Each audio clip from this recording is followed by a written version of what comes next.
विधायक गणेश घोगरा ने इस्तीफा दे दिया और इस मामले में एसडीएम और कर्मचारियों के खिलाफ केस दर्ज किया गया। सूरपुर की महिला सरपंच ने यह केस दर्ज करवाया। एसडीएम पर अवैध वसूली के आरोप है। मामले को लेकर थाने में बैठे रहे विधायक। 2.5 घंटे बाद यह मामला दर्ज किया गया। केस दर्ज होने के बाद थाने से विधायक निकले। प्रशासन गांव के संग अभियान में विवाद हुआ था।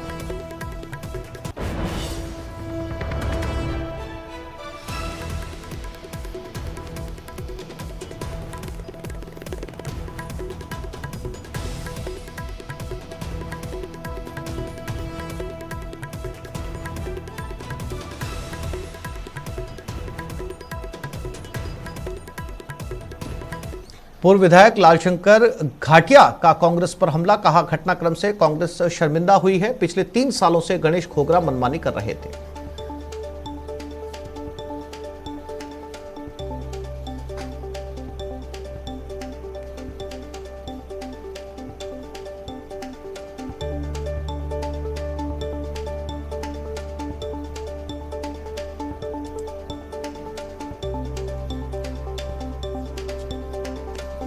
घोगरा के इस्तीफे को लेकर बीजेपी ने कांग्रेस पर हमला बोला और कहा कि सरकार पूरी तरीके से लड़खड़ा गई है। कांग्रेस का बंटाधार हो गया है।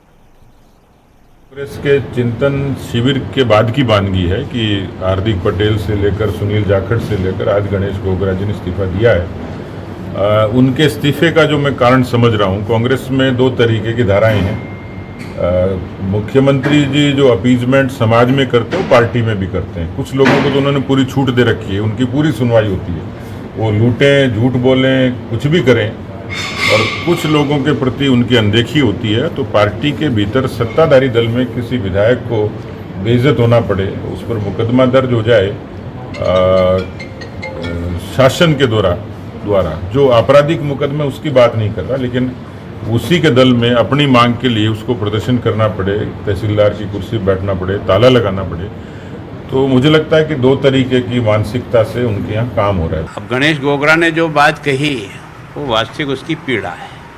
एक जनप्रतिनिधि होने के कारण से अगर अधिकारी उसकी बात न सुने, उसके क्षेत्र के लोगों की समस्या को न निदान, तो उसने जो बंद किया है वो निश्चित रूप से सरकार के खिलाफ एक तरफ से प्रशासनिक लवाजमा जिस प्रकार से चरमरा गया है उस पर इंगित करना था। अब पार्टी के क्या प्रेशर हुए, कैसे हुए, उसको त्यागपत्र देना पड़ा या वो अपने पद से हटा। आखिर अंतर्द्वंद से भरी हुई सरकार के डूबते जहाज से साहसी लोगों ने किनारा करना प्रारंभ कर दिया है। पहला साहस किया है गणेश घोगरा ने, जो युवा कांग्रेस के बड़े नेता भी हैं, और उन्होंने इस अत्याचारी सरकार से नाराज होकर इस्तीफा दिया है। इस्तीफों की झड़ी लगेगी। ये अंतर्विरोध का जो गुब्बारा है फूटने की कागार पर है, और निश्चित तौर पर गणेश घोगरा का इस्तीफा अपनी सरकार के विरुद्ध में देना सरकार की आंतरिक कमजोरियों को उजागर करता है। इसी प्रकार की व्यथा पीड़ा से सरकार के अधिकांश विधायक इसी पीड़ा को भोग रहे हैं। दौसा में 8 दिन पहले गैंगस्टर जीतू बड़ौदा हत्याकांड में पुलिस के हाथ पूरी तरीके से खाली है। घटना के दिन पुलिस ने दावा किया कि आरोपियों की पहचान हो गई और शीघ्र ही गिरफ्तारी होगी, लेकिन 8 दिन बीत जाने के बाद भी पुलिस को सफलता हाथ नहीं लगी। हैरान कर देने वाली बात यह है कि पुलिस अभी तक ये पता नहीं लगा पाई कि जीतू बड़ौदा की हत्या किस जगह पर हुई और शव को बास्को कैसे पहुंचाया।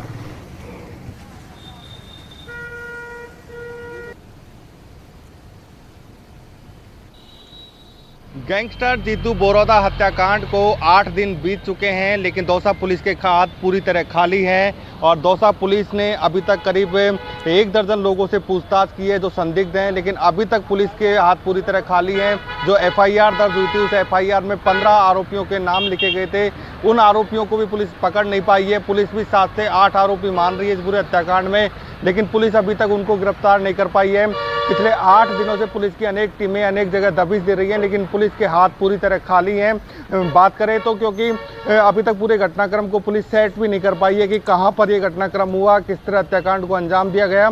ऐसे में जीतू बड़ौदा हत्याकांड के लगातार दिन बढ़ते जा रहे हैं, लेकिन पुलिस पूरी तरह विफल हो चुकी है। अभी तक कोई पुलिस को सफलता नहीं मिली है और जो आरोपी हैं वो अभी तक फरार हैं। पुलिस की अनेक टीमें राजस्थान के साथ अन्य राज्यों में भी दबिश दे रही हैं, लेकिन अभी तक पुलिस को कोई खास इनपुट भी नहीं मिला है और आरोपी सभी अभी फरार हैं। आशीष शर्मा, न्यूज़ 18, दौसा। घरेलू और कमर्शियल सिलेंडर महंगा हो गया। घरेलू गैस सिलेंडर 3 रुपये और कमर्शियल सिलेंडर 8 रुपये 50 पैसे महंगा हो गया। 12 दिन में 53 रुपए गैस सिलेंडर के दाम बढ़े। घरेलू सिलेंडर अब 1006 रुपए 50 पैसे का हो गया और कमर्शियल सिलेंडर 2373 रुपए का।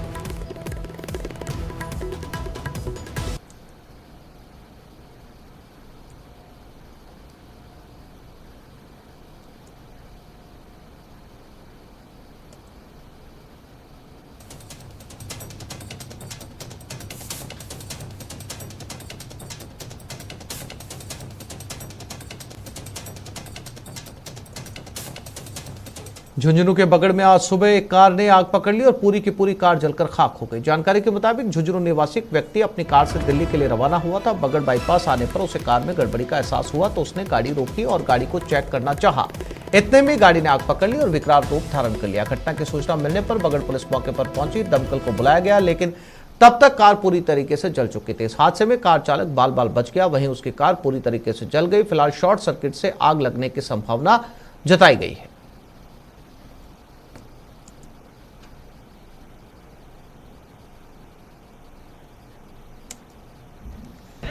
और अब बात राजसमंद जिला मुख्यालय के प्रज्ञा विहार की, जहां से 50 फीट रोड को जोड़ने वाली सड़क किनारे बने नाले की नियमित सफाई नहीं हो रही।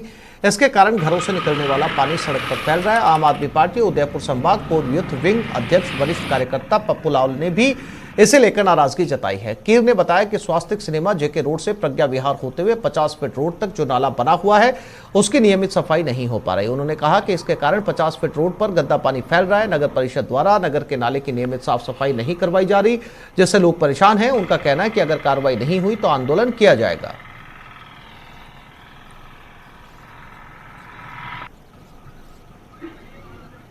स्वास्तिक सिनेमा जेके रोड से प्रज्ञा विहार होते हुए जो नाला बना हुआ है, जो निकल रहा है, उसकी न तो कभी नियमित सफाई होती है, जिसके बावजूद ये पानी फैल रहा है।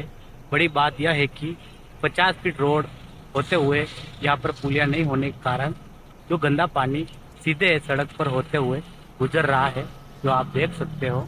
यहाँ पर फिसलने का भी काफ़ी खतरा रहता है।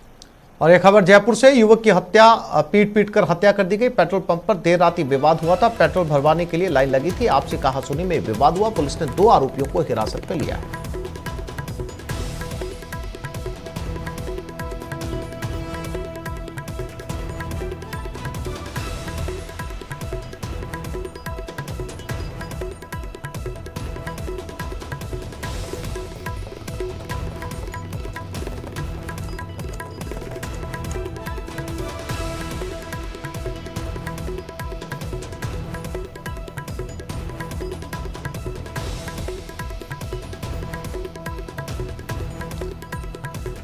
जयपुर से खबर है, जहां पर एक युवक की पीट कर हत्या कर दी गई। पेट्रोल पंप पर देर रात ये विवाद हुआ था। पेट्रोल भरवाने के लिए ये लाइन लगी थी। आपसी कहासुनी में विवाद हुआ।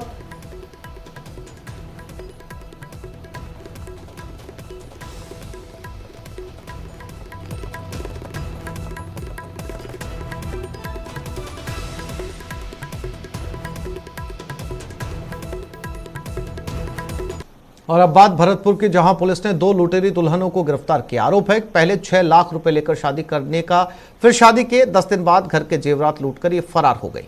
देखिए रिपोर्ट।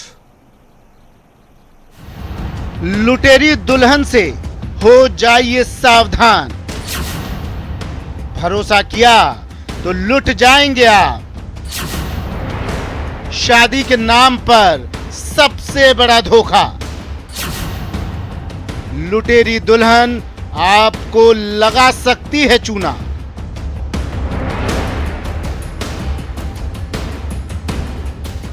गौर से देख लीजिए, भरोसा क्या होता है शायद इन्हें पता ही नहीं, क्योंकि इनका पेशा ही भरोसे का कत्ल करना है, धोखा देना है, वो भी शादी के नाम पर। इन लुटेरी दुल्हन से आपकी भी पहचान करवाएंगे ताकि आप सावधान रह सकें, सतर्क रह सकें। लेकिन उससे पहले इनका मोडस ऑपरेंडी क्या है ये जान लीजिए। लुटेरी गैंग सबसे पहले अपना शिकार फांसती है, फिर शिकार को लड़कियों से मिलवाया जाता है। शादी के नाम पर शिकार से सौदा किया जाता है। हैसियत के आधार पर अमाउंट तय किया जाता है। शादी होती है और मौका देख लुटेरी दुल्हन हो जाती है फरार। नकदी और गहने पर भी ये गैंग हाथ साफ कर जाता है। जी हां, भरतपुर में भी लुटेरी दुल्हनों ने ऐसी ही स्क्रिप्ट तैयार की। पहले गढ़ी बाजना थाना इलाके के गांव बैसोरा के 2 युवकों को शिकार बनाया। शादी के नाम पर 6 लाख रुपए भी लिए और शादी के 10 दिन बाद ही दोनों दुल्हनें जेवरात लेकर फरार हो गई। राजेश शर्मा निवासी बैसोरा थाना गढ़ी बाजना ने जरिए इस्तिगा से थाना गढ़ी बाजना पर मुकदमा दर्ज कराया कि हमारी शादी हुई और शादी के हम 10 दिन बाद धंधे पर गए दोनों भाई और पीछे से हमारी दुल्हन चली गई। इस पर मुकदमा दर्ज किया गया और उच्च अधिकारियों के निर्देश में मेरे एसएचओ के नेतृत्व में टीम गठित की गई। एक महिला को फिरोजाबाद से और एक महिला को मैनपुरी इटावा से दस्तयाब किया गया और इनका एक दलाल है कुलदीप जाटव, उसको भी किया गया। मामला पुलिस तक पहुंचा तो तहकीकात शुरू हुई। फिर इस मामले में पुलिस ने एक दलाल को गिरफ्तार किया तो सारा मामला खुलकर सामने आ गया। दरअसल इन लड़कियों को हर दिन 2000 रुपए पर रखा गया था। निष्कर्ष ये आया कि इनको ये दलाल बीच में पैसे खाकर 2000 रुपए पर डे किराए से लेकर आया था। तीनों को अरेस्ट कर लिया, न्यायालय पेश किया गया और न्यायालय से जेसी फरमाया, जेल भेजा गया। एक शिकार को फांसने के बाद दूसरे शिकार की तलाश शुरू हो जाती थी, लेकिन पुलिस की मुस्तैदी से ये लुटेरी दुल्हन पुलिस की गिरफ्त में है। अब पुलिस इस बात का पता लगाने में जुटी है कि आखिर इन लुटेरी दुल्हनों ने कितनों को अपना शिकार बनाया है।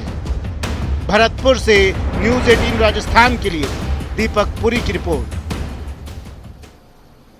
तबादलों की राह देख रहे 85,000 से ज्यादा तृतीय श्रेणी शिक्षकों को तबादलों के लिए अभी और इंतजार करना पड़ सकता है। ऐसा हम नहीं कह रहे, प्रदेश के शिक्षा मंत्री बीडी कल्ला ने इस बात का संकेत दिया है।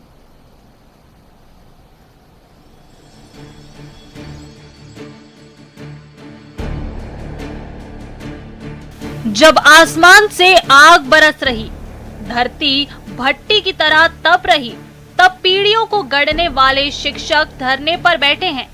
जी हां, शिक्षकों ने सरकार के खिलाफ मोर्चा खोल दिया है। राजधानी के शहीद स्मारक पर धरना दे रहे शिक्षकों ने तबादले की एक सूत्री मांग को लेकर आर पार की जंग का ऐलान कर दिया है। ये वो तमाम शिक्षक हैं जो बच्चों के भविष्य को तैयार करते हैं, लेकिन इन्हें मजबूर होकर के तपती गर्मी में आज राजधानी जयपुर में आना पड़ा और यहाँ आकर के ये अपनी मांगों को लेकर के सरकार को जगा रहे हैं। हमारे साथ शिक्षक नेता जो हैं, उनके पदाधिकारी मौजूद है, उनसे हम बात करते हैं कि उनकी किस तरह की मांग है और वो क्या चाहते हैं, किस तरह की उनकी डिमांड है। क्या नाम है भाई साहब आप लोगों का, क्या मांग है आप लोगों की? एक सूत्री मांग है इनकी तृतीय श्रेणी अध्यापकों ट्रांसफर की।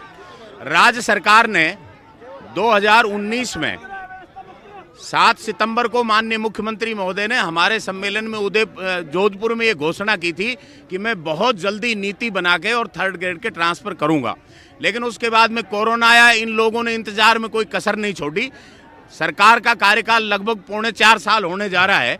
उस समय प्रताड़ित तत्कालीन सरकार द्वारा कुछ लोग थे, वो आज तक उम्मीद लगाए बैठे हैं। गौरतलब है कि साल 2018 में कांग्रेस की सरकार सत्ता में आई, उसके बाद से ही शिक्षा विभाग में 3rd ग्रेड शिक्षकों को छोड़ सभी वर्गों में तबादले देखने को मिले। करीब 3 साल के लंबे इंतजार के बाद मुख्यमंत्री अशोक गहलोत ने अगस्त 2021 को तृतीय श्रेणी शिक्षकों से तबादलों के लिए आवेदन आमंत्रित किए। 8 अगस्त से 25 अगस्त तक करीब 85,000 शिक्षकों ने तबादलों के लिए आवेदन किए, लेकिन इसके बाद से ही शिक्षक तबादला सूची जारी करने की मांग कर रहे हैं। साहब 17 साल हो गए, जैसलमेर में लग रहे हैं, घर से दूर है। मैं भिवाड़ी अलवर से रहने वाला हूँ, 700 किलोमीटर दूरी है। एक बार जाने में बहुत समस्या आती है और सभी विभागों में ट्रांसफर हो रहे हैं। इसमें पॉलिसी के नाम पे खाली झुरझना पर करा रहे हैं। 2 साल में संविधान बन सकता है, इनकी पॉलिसी 4 साल होगी, 4 साल में पॉलिसी नहीं बनी है। हमारी एक ही मांग है, तृतीय श्रेणी के ट्रांसफर करो। सभी विभागों के ट्रांसफर हो गए हैं, केवल तृतीय श्रेणी अध्यापकों के ट्रांसफर को रोक दिया है सरकार ने। राजस्थान सरकार से कई बार हमने शिक्षकों के आवेदन के लिए मांग उठाई थी। सरकार ने हमें लॉलीपॉप के माध्यम से अगस्त में हमारे आवेदन ले लिए गए और 9 महीने से अधिक समय हो गया, लेकिन अभी तक कोई लिस्टें जारी नहीं की हैं। जबकि हर बार फर्स्ट ग्रेड प्रिंसिपल से सेकंड ग्रेड के लिए आवेदन लिए जाते हैं और उनके आवेदन कर भी दिए जाते हैं, उनकी कोई नीति नहीं बनाई जाती। जबकि थर्ड ग्रेड के जब भी तबादले की मांग करते हैं तो एक नीति का जुमला दे देते हैं या मीठी गोली दे देते हैं। मैं खुद 12 महीने से हार्ट का पेशेंट हूँ।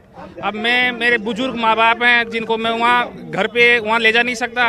अब मैं पुत्र का कर्तव्य निभाऊं या ड्यूटी करूं, क्या करूं? जो मेरे वहाँ पे मतलब हर बार आवेदन ले लेते हैं और न्योता दे देते हैं, जिम्माते नहीं है। राजस्थान के अंतिम बॉर्डर जैसलमेर जिले से लगभग पिछले 18 साल से सेवाएं दे रहा हूं। मेरा बच्चा हार्ट से पेशेंट, आंखों से आंसू आते, इस चिलचिलाती धूप में बैठना पड़ रहा है। सर, हमारी हालत देखिए, हमारे रोने के लिए हमारे बच्चे बिलबिलाते रहते हैं, रोते रहते हैं। ट्रांसफर बच्चे हार्ट से पेशेंट है, अस्पताल में पड़ा रहता है, कोई सुनने वाला नहीं है। बार बार कहते हैं नीतियाँ बढ़ाएंगे, नीतियाँ कहीं आती नहीं। शिक्षकों के दर्द पर शिक्षा मंत्री बीडी कल्ला का कहना है कि नीति के आधार पर ही कोई राहत सरकार दे पाएगी। कि इस संबंध में स्थानांतरण नीति हमारे अध्यापक जिनको आप चौथी श्रेणी का कहते हैं L1 L2, उनके लिए नीति बना करके हमने सचिव महोदय के माध्यम से आगे भेज दी है। जैसे ही उसको अप्रूवल मिलती है, नए सिरे से एप्लीकेशंस मांगी जाएंगी शिक्षा नीति के आधार पर। गुरुजी के सब्र का बांध अब टूटता नजर आ रहा है। कभी पॉलिसी और कभी पाबंदी, इसकी आड़ में सरकार राजस्थान के थर्ड ग्रेड शिक्षकों को तबादले की राहत नहीं दे पा रही है। 85,000 से ज्यादा शिक्षकों ने पहले भी आवेदन सरकार के कहने पर तबादले के लिए किया, मगर एक बार फिर से सरकार ने चुनाव नजदीक आते ही इस बात का ऐलान कर दिया है कि जब नई पॉलिसी आएगी तो फिर से तबादले के लिए आवेदन देना होगा। अब लगातार सब्र का बांध टूटते गुरुजी जयपुर से लेकर के हर जिला मुख्यालय पर धरना दे रहे हैं और सरकार को कोस करके याद दिला रहे हैं चुनाव का वादा कि सरकार ने जो वादा किया था तबादले का, उसे अब निभाने का वक्त आ गया है। कैमरा पर्सन भवानी के साथ लवली वधवा, न्यूज़ 18 जयपुर। तो इस बुलेटिन में फिलहाल इतना ही। नमस्कार।